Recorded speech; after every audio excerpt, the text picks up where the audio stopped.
Hello, everybody. Happy Wednesday afternoon. Hope yours is going well. We've got another Seahawks video to get to today, but first, we just hit 2,230 subscribers to the YouTube channel.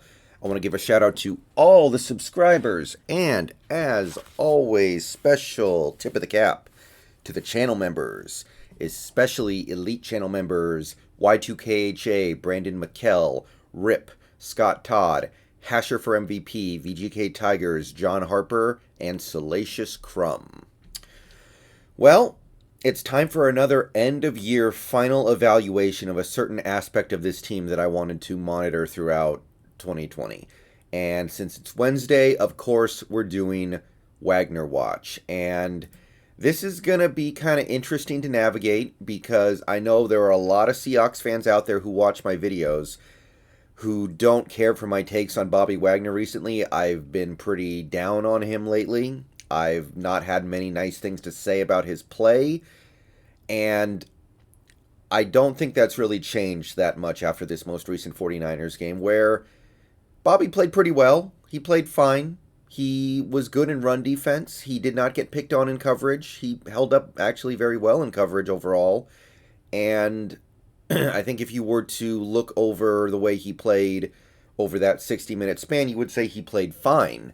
But when you're evaluating the way that he played over the course of a 16-game season, I just don't know if we got our money's worth. In fact, I'm pretty sure we didn't. So, with that being said, I know people are going to be critical of my takes in this video, but I'm going to go ahead and do it anyway. Before we get into the actual numbers as I see them, I want to reiterate that Bobby Wagner is probably my favorite Seahawk of all time, and I love the work that he's done for this franchise over the last 9 years, but through 16 regular season games in 2020, I'm just not seeing us get our money's worth. He's still a good player, clearly, and I'll go into why I believe that as we go through this video, but I'm not seeing the 14, 15 in next year. I think it'll be like $18 million a year player that we are paying for. So let's start at the top with tackles. He got to 138 in 2020, which is a little lower than I wanted. I'm not concerned about this, though. It's not critically low, and also this has as much to do with Jamal Adams being as active as he was than it does anything else. So this is fine. I'm not here to say that Bobby Wagner is overrated because he didn't get enough tackles this year. That's not the case. But it's the little things that don't necessarily get taken into account as you move through this that add up against him, in my estimation. So next up we have sacks. He still has 3 on the season. He hasn't gotten one in like 2 months, but his work pressuring the quarterback this year was actually very good. And I have to give Bobby some credit in this area. He was very good in terms of getting after the quarterback this year, better than I expected, although some of that was because he blitzed more than he usually did, which we'll get into a little later. But this number's totally fine by me.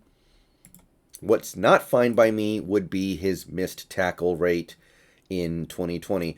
As you can see, in 2018, he missed 1 tackle all season, and then last year he missed 10, and I took that as a sign that he was starting to slow down. So I said, okay, let's start heading in the opposite direction. Let's try to get down to 7 this year. Didn't happen. Went up to 11, and that's despite his total tackles dropping.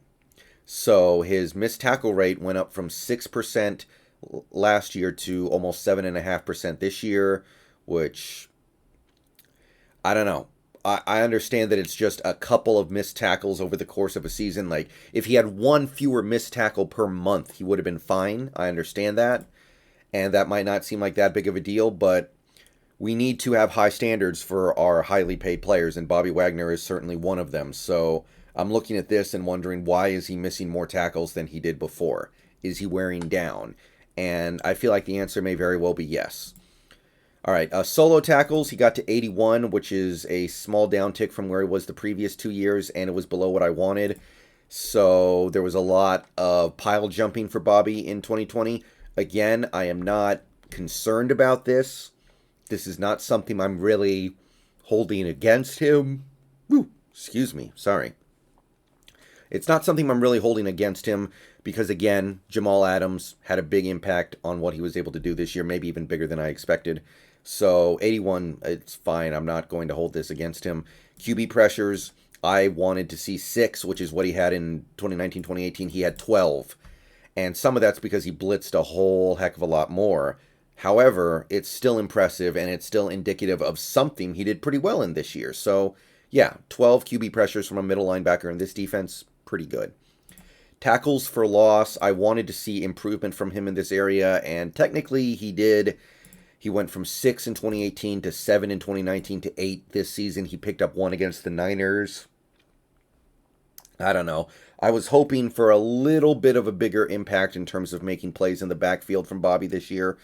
Again, if we're going to be paying him all this money, I want to see a lot of good stuff from him, but it didn't totally happen.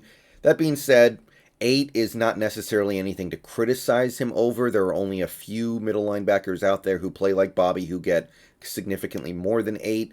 So I'm not killing him for it. I am a little disappointed that he wasn't able to boost this number a little bit more than he did. As for this next category, however, I have no choice but to heavily criticize Bobby for this. Turnovers forced.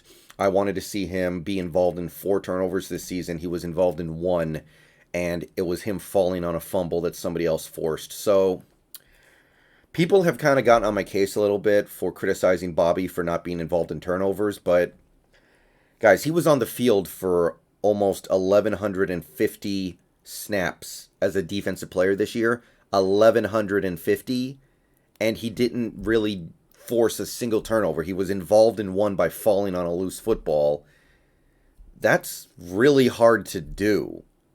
To not be able to pick off a single pass, to not be able to force a single fumble, it almost feels like a statistical anomaly because Bobby's involved in plays. The dude made almost 140 tackles this year. The dude made 8 passes deflected this year. And for him to be that involved in the defense and around the ball that often and to not get a single turnover is shocking. He got targeted more than 80 times in coverage this year and did not have a single interception. I don't know what to call that other than a significant problem with the way he's playing right now and a significant strike against him when we're trying to evaluate what we do this offseason. But anyway, passes defensed, I said I wanted 8 from him this year, which would have been a small increase from 2019. He managed that on the nose, 8 passes defensed. I think this might have something to do with the fact that he was targeted way more than I wanted him to, so I don't know if this is a tremendous accomplishment, but the stats will show that he did meet my expectations in 2020. All right, now we move on to run defense. And this is one area where Bobby Wagner excelled in 2020. I said I wanted him to get to 80 run tackles in 2020. He got 77. And we have to remember the 2020 Seahawks set an all-time record for most pass attempts against in NFL history. So there were few attempts for him to get run tackles, and he still almost got to 80. So you can say that he didn't quite get there, but I'm going to take this as a W. 77 run tackles on this defense with all the pass attempts we faced is really good. And he was extremely effective in his average tackle depth on these run plays, 3.39. So when opposing teams ran the ball and the play ended in a tackle where Bobby Wagner was involved, the average gain for the offense was 3.39, which I believe would rank him among the best middle linebackers in the league, and it's a huge improvement over 2019.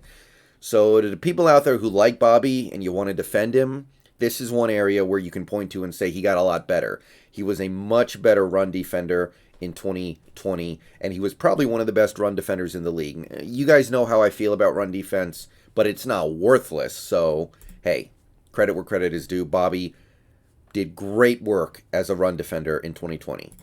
All right, now we move to his coverage, and the news here is actually mostly good. Bobby did get picked on a lot. He got targeted 81 times in coverage, which is more than 5 a game. So that's a little concerning, I would say. I wanted 65, and he ended up with 81. That's a pretty extreme difference. However, and I want to stress this, teams were not that effective when they targeted him overall. He gave up 52 completions on 81 targets, which is actually pretty good for a linebacker because they're mostly going to get targeted by high percentage plays. His completion percentage allowed this year was below 65%, which is, again, really good for a middle linebacker. Passing yards allowed was below 500, which meant that it was more in line with what he did in 2018, and a big improvement over what he did in 2019. He allowed 2 passing touchdowns. His passer rating allowed was 89. I wanted it to be about 90, so he was right in line with my expectations. His depth of target was a little deeper than I wanted. It was almost 7 yards, so he was getting picked on down the field. But he was able to keep the completion percentage low overall, so it wasn't a crippling blow. It was just a minor annoyance. Air yards, he did allow a few more air yards than I wanted, but he made up for it in not allowing a lot of yards after the catch. So that's a trade-off that I'm certainly willing to live with overall. And I would say that other than the fact that he wasn't able to get any interceptions, and people out there might say, hey, it's 1 or 2 interceptions over the course of a season. Who gives a crap? But for all we know, 1 interception could have flipped the Giants game, or the first Arizona game, or the Rams game. And who knows? Maybe we're 13-3 in the 1 seed right now if only Bobby had forced a key turnover in one of those games. So I say it is a significant deal. Anyway, that will do it for his coverage. And finally, his pass rush win rate was 12%. Little lower than I wanted, but a pretty big improvement over last year. He blitzed 100 times in 2020 and was able to get meaningful pressure on 12 of those plays, which it's certainly not great. There are definitely middle linebackers out there who are better, but it's a nice improvement over 2019 at least. So overall, where are we with Bobby? That's the question I'm trying to answer, and I still don't know if I have, but looking at this, I would say that Bobby did pretty good in coverage. He did very good in run defense. He was pretty good rushing the quarterback, so there are definitely some areas where you can defend him in, but he missed tackles at a high rate, and not being involved in any turnovers pretty much the whole season, not being able to take the ball away is, I don't know, it's starting to get a little damning, guys. Again, people are going to say it's 3 or 4 plays over the course of the season. Who gives a crap? But I do, and I think this team would have been better had we managed to actually get a couple of turnovers out of our star middle linebacker. So he's a good player. If we bring him back next year, I understand why the team might want to do that. But I'm also looking at that salary, and I'm looking at his age, and I'm looking at the way he's playing when I watch him, and I'm just seeing a guy who isn't worth the money we're giving him. So he's still got whatever we have left in these playoffs to do something big and maybe take a step towards proving me wrong. But as of right now, I'm going to say Bobby played well, but not well enough for me to be convinced that we should be bringing him back next year. And with that, I'm going to get out of here. Peace out, go Hawks. Streams tonight. You guys know the schedule. Keep an eye out for the streams. And tomorrow we will be wrapping up this year-long series. See you guys tonight. Peace out. Go Hawks.